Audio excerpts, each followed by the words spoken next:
স্কিমে থাকা এই ব্যক্তির নিশ্চয়ই আপনারা চেনেন। একটু দেখুন তো। ইনি দাবি করছে নাকি ৩ মাস এই ব্যক্তি ঘর ছাড়া। ইনি গিয়েছিল আব্বাস সিদ্দিকী, নওশাদ সিদ্দিকীর কাছে ক্ষমা চাইতে। কেন ক্ষমা চাইতে গিয়েছিল? দেখুন, দেখুন এই ব্যক্তি কি বলছে, দেখুন, শুনুন একটু। আমার বিধানসভা ১ নম্বর ব্লক। আমি যে বড় ভাইজানের ছোট ভাইজানের যে মা যে গালাগালি দিতেন তাতে আমি খুব অন্যায় কথা বলেছি, বুঝে ভুল স্বীকার করেছি। করার পরে ভিডিও করেছি, মিডিয়াও ভুল স্বীকার করেছি, যাতে আমার বড় ভাইজান ক্ষমা করে দেয়। তারপরে ফুলপুরায় গেছিলাম, ফুলপুরায় গিয়ে বড় ভাইজানের পা ধরে ক্ষমা চেয়েছি। তারপরে ছোটো ভাইজানের হাত ধরে ক্ষমা চেয়েছি। ওনারা বলছে ঠিক আছে, আমরা কোনো ব্যাপার না, আমাদের নিষেধ করার আপনারা ঠিক করলেন, আমরা ক্ষমা প্রার্থী করে দেবো।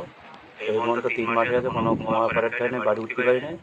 যাতে বড় ভাইজান ছোটো ভাইজান ক্ষমা করে দেয়, বাড়ি উঠতে হয়, সেটার জন্য আবেদন করি।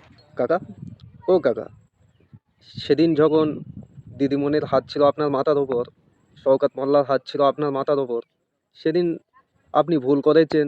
এইভাবে কাউকে তার মা বাবা তুলে গালি দেওয়াটা ঠিক নয়।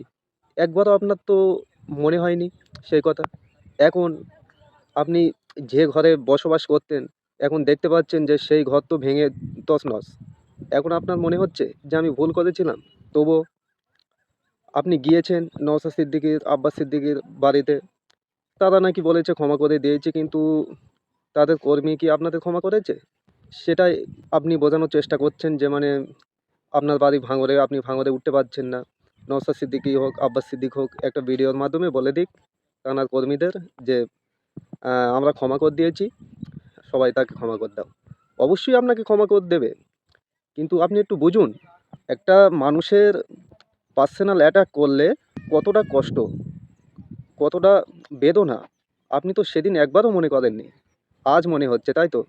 আপনি ঘর ছেড়ে আছেন, আপনার পাশে এখন কেউ নেই, এখন মনে হচ্ছে যে আপনি ভুল করেছিলেন সেদিন, তাই তো? যাই হোক, আমি ভাইজানদের দাবি করব, আপনারা একটু এ বিষয়ে দেখুন, যাতে এই ব্যক্তি ক্ষমা পায় আইএসএফের কর্মীদের কাছে, যাতে আবার নতুন করে তিনি বাড়িতে এসে তাঁর বাচ্চা কাচ্চা নিয়ে নতুনভাবে হাসি আনন্দ করে বাড়িতে থাকতে পারে, সেই ব্যবস্থা আপনারা একটু করে দেন, এটাই দাবি করব।